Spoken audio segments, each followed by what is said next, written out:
नमस्कार मेरे प्रिय विद्यार्थियों, आप सभी का हार्दिक स्वागत और अभिनंदन है। मैं डॉक्टर विनी शर्मा आपके सामने लेकर आई हूँ न्याय की अवधारणा का यह 5वां वीडियो, जिसमें हम यह समझने का प्रयास करेंगे कि जॉन रॉल्स ने किस प्रकार से अपने न्याय के सिद्धांत को, आय के पुनर्वितरण के सिद्धांत को संपन्न किया। और इसमें इसने कुछ सिद्धांत बताए हैं न्याय के। सबसे पहला सिद्धांत आता है समान आधारभूत स्वतंत्रताएं। बच्चों, जॉन रॉल्स के अनुसार उदार लोकतंत्र का विकल्प संभव नहीं है, मतलब उदार लोकतंत्र ही सर्वोत्तम विकल्प है हमारे सामने। इसलिए उदार लोकतंत्री सरकारें जिन अधिकारों और स्वतंत्रताओं पर बल देती हैं वे निर्विवाद हैं। कहने का मतलब यह है कि उदार लोकतंत्री सरकारों में बहुत से अधिकार और स्वतंत्रताएं जनता को प्राप्त होती हैं। इनमें से कुछ अधिकार और स्वतंत्रताएं विचार स्वतंत्रता और धर्म अंतःकरण की स्वतंत्रता, संपत्ति की अधिकार की स्वतंत्रता, उत्पादन साधनों पर निजी स्वामित्व का अधिकार, विवाह और कुटुंब यानी परिवार स्थापित करने का अधिकार मिलता है। और रॉल्स ने बालिग मताधिकार पर आधारित संवैधानिक लोकतंत्र का भी समर्थन किया है। लोकतंत्र में चुनाव समय समय पर होते हैं और जनसंपर्क माध्यमों, समाचार पत्र और रेडियो टेलीविजन पर सरकार का एकाधिकार नहीं होता और तथा न्यायपालिका स्वाधीन यानी स्वतंत्र होती है।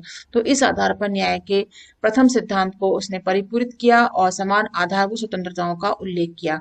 दूसरे सिद्धांत में वह बात करता है अवसरों की समता की। जॉन रॉल्स कहता है कि पूंजीवादी व्यवस्था को न्याय संकट ठहराया है जॉन रॉल्स ने, और इसमें पूंजी का स्वामित्व निजी हाथों में होता है तथा उद्योग व कारखाने कायम करने के अवसर मिलते हैं। उद्योगपति अनुबंध व्यवस्था, समझौता व्यवस्था के अंतर्गत लाभ अर्जित करता है, परंतु सरकार इतनी सक्षम और प्रभावी होनी चाहिए कि वह इन कार्यों को संपन्न कर सके। उसने कहा कि उद्योगपति जो है अनुबंध के आधार पर, श्रमिकों के साथ अनुबंध के आधार पर लाभ अर्जित तो करता है, लेकिन सरकार को इतना सक्षम और प्रभावी होना आवश्यक है जिसमें वह बाजार पूरी तरह से प्रतियोगी बना रहे और उस स्थिति में जो चीजों की कीमतें हैं, मजदूरी हैं, उनकी उचित दर स्थापित हो सके और कुछ बड़े उद्योगपति मिलकर किन्हीं चीजों या सार्वजनिक सेवाओं पर एकाधिकार कायम कर लें तो इसमें हानियां ही हानियां होंगी। श्रमिकों का भी शोषण होगा, आम उपभोक्ता का भी शोषण होगा। इसमें सरकार को सक्षम और प्रभावपूर्ण तरीके से कार्य करना होगा, नियंत्रण लगाना होगा। और दूसरी बात वो कहते हैं कि भौतिक संसाधनों और प्राकृतिक पदार्थों की बर्बादी न की जाए, इसका सर्वोत्तम इस्तेमाल होना चाहिए और संपत्ति और धन का खूब व्यापक वितरण होना चाहिए, केंद्रीकरण नहीं होना चाहिए।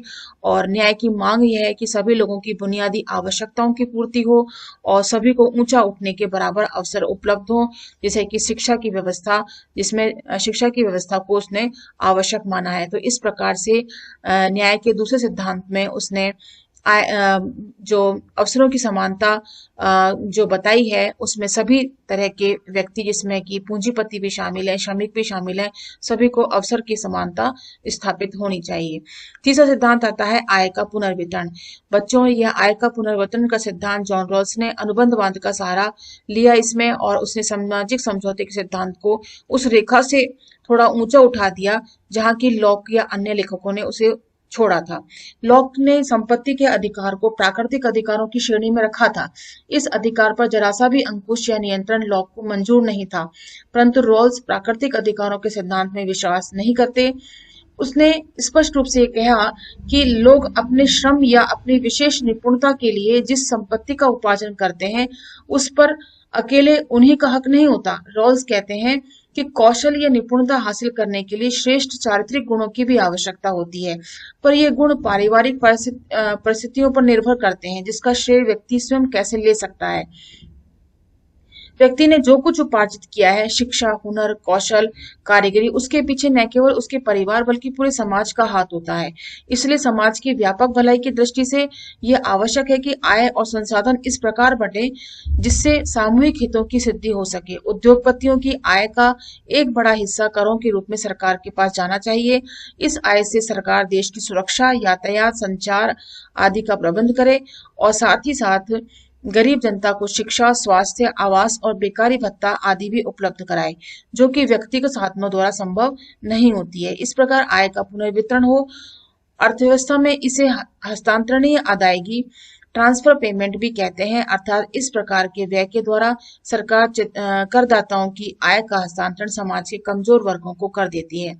विद्यार्थियों, जॉन रॉल्स जो है यह बताने का प्रयास करता है कि व्यक्ति अपनी उपलब्धियों को प्राप्त करने के लिए वह स्वयं ही उत्तरदायी नहीं होता है, उसके साथ रहने वाले लोग, दोस्त, परिवार, पूरा समाज जो है उसका साथ देता है।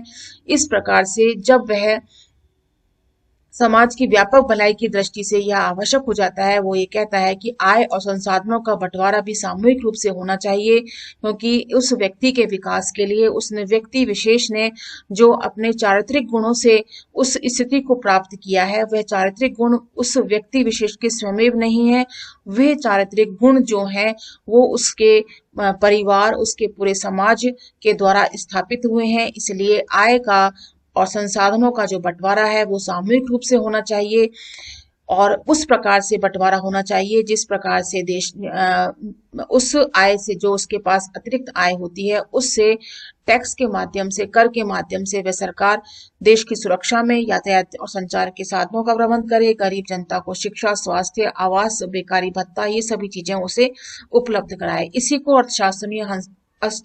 अर्थशास्त्रियों ने इसे हस्तांतरणीय अदायगी, ट्रांसफर पेमेंट भी कहा है और इस प्रकार के व्यय के द्वारा सरकार करदाताओं की आय का हस्तांतरण समाज के कमजोर वर्गों को देती है।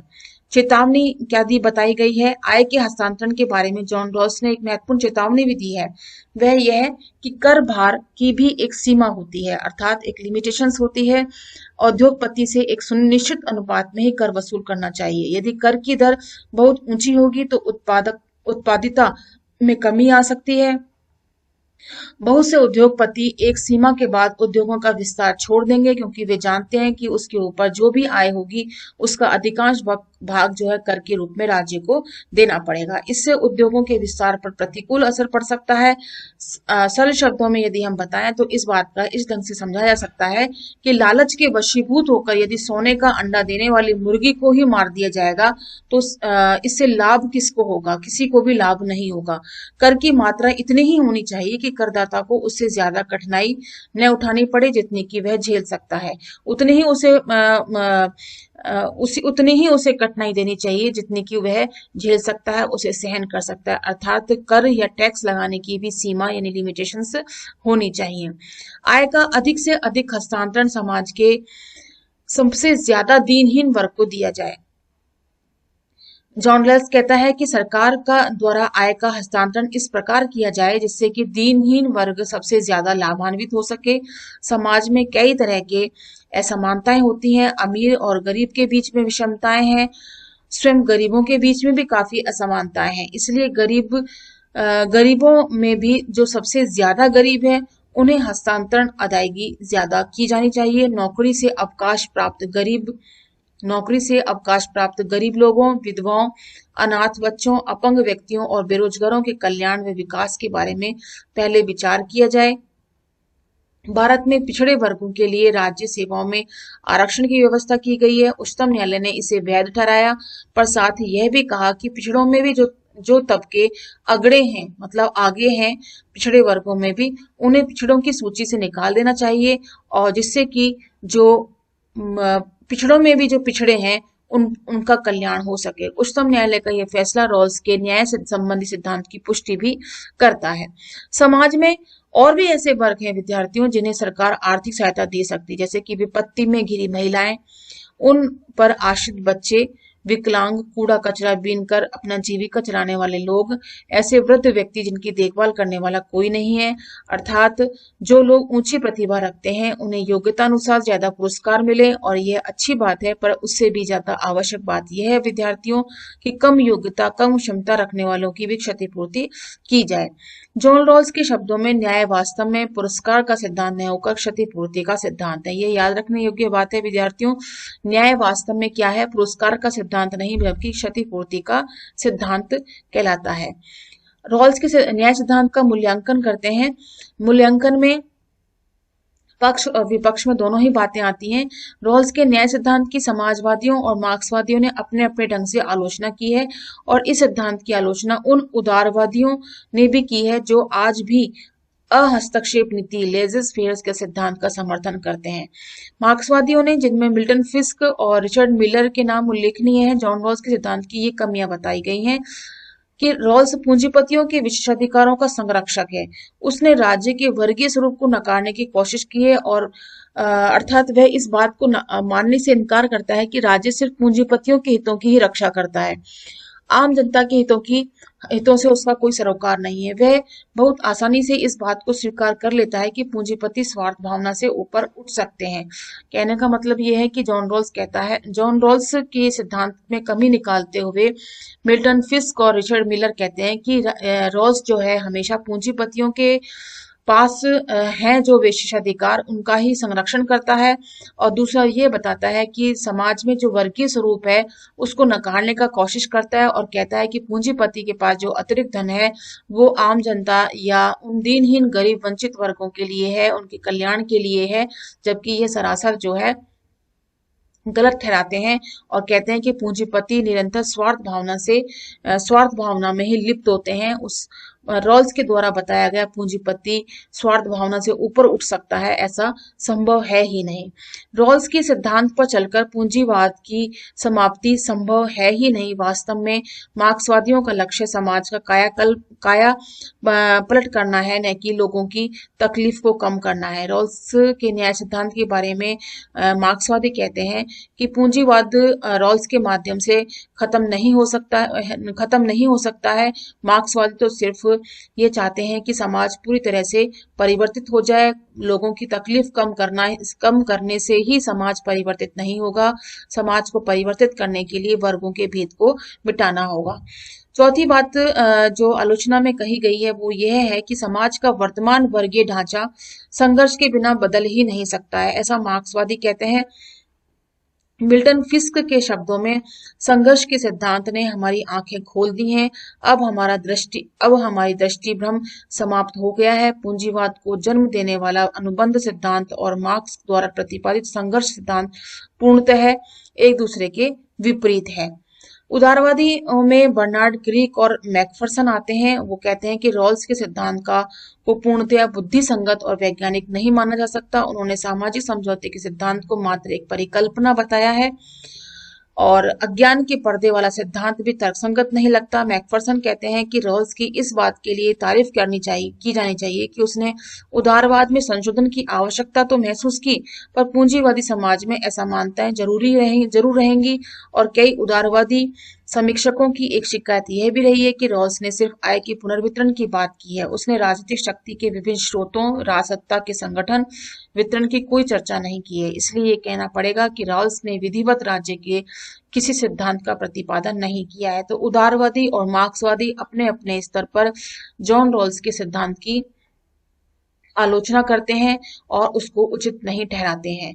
निष्कर्ष के रूप में हम कह सकते हैं, मार्क्सवादियों का राज्य सिद्धांत को देखने का अपना एक खास नजरिया है। उनकी सभी बातों से सहमत होना संभव नहीं हो सकता।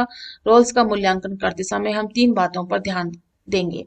सबसे पहली बात कि जॉन रॉल्स यथापूर्व स्थिति का समर्थक नहीं है। वह सामाजिक आर्थिक परिस्थितियों में परिवर्तन चाहता है और वह चाहता है कि आर्थिक विषमताएं मिट जाएं, रोजगार के अवसरों का विस्तार हो, आम लोग जो है शिक्षा, स्वास्थ्य, चिकित्सा व सांस्कृतिक विकास के अवसर प्राप्त कर सकें। दूसरी बात वो ये कहता है कि वह एक ऐसी व्यवस्था का समर्थन करता है जो पूंजीवादी होते हुए भी समाजवाद के आदर्शों से अनुप्रमाणित हो। कहने का तात्पर्य यह है विद्यार्थियों कि जॉन रॉल्स ये कहता है कि उदारवादी लोकतांत्रिक व्यवस्था में पूंजीपतियों का संरक्षण तो होगा ही, साथ में उन पूंजीपतियों के पास अतिरिक्त धन के माध्यम से वह वंचित और उपेक्षित वर्ग का भी संरक्षण करेगा। वह ऐसे एक पूंजीवादी समाजवाद को अनुप्रमाणित करता है, उसको स्थापित करने का प्रयास करता है। तीसरी बात यह आती है विद्यार्थियों कि रॉल्स संवैधानिक लोकतंत्र का बहुत बड़ा पक्षधर है। इसी के आधार पर उसने मत देने के मताधिकार की भी बात की है। जैसा कि स्टीवन लुकेज हैं, वो कहते हैं कि प्रत्येक राजनीतिक सिद्धांत और विशेषकर न्याय का सिद्धांत एक खास राजनीतिक व नैतिक दृष्टिकोण का उजागर करता है। रॉल्स की एक महत्वपूर्ण उपलब्धि यह है कि उसने न्याय के ऐसे सिद्धांत की रचना की जो उदारवाद और लोकतंत्र के आदर्श से मेल खाता है। कहने का तात्पर्य यह है कि स्टीवन लुकेस कहना चाहते हैं कि प्रत्येक राजनीतिक सिद्धांत जिसमें कि न्याय के सिद्धांत को लिया गया है, उसमें राजनीतिक दृष्टि से और नैतिक दृष्टि से उसे उजागर किया गया है और यह बात बताई गई है कि न्याय का जो ये सिद्धांत जॉन रॉल्स के द्वारा बताया गया है वह उदारवादी लोकतांत्रिक व्यवस्था का आदर्श मेल है, जिसके माध्यम से पूंजीपतियों के साथ साथ वह उन वंचित उपेक्षित वर्गों का भी उनको भी संरक्षण प्रदान करता है और न्याय प्राप्ति आय के पुनर्वितरण के माध्यम से हर एक वस्तु जो है आवश्यक चीजें जो है उन वर्गों को, उन उपेक्षित वर्गों को, दीनहीन लोगों को प्रदान करने के लिए हमेशा तत्पर रहता है। तो इस प्रकार से विद्यार्थियों जॉन रॉल्स का आय का पुनर्वितरण का सिद्धांत समाप्त होता है। इसी के साथ ही यह वीडियो हम यहीं समाप्त करते हैं। नेक्स्ट वीडियो में हम न्याय की नारीवादी दृष्टिकोण को हम समझाने का प्रयास करेंगे। तब तक के लिए हम आपसे विदा लेते हैं। धन्यवाद और नमस्कार।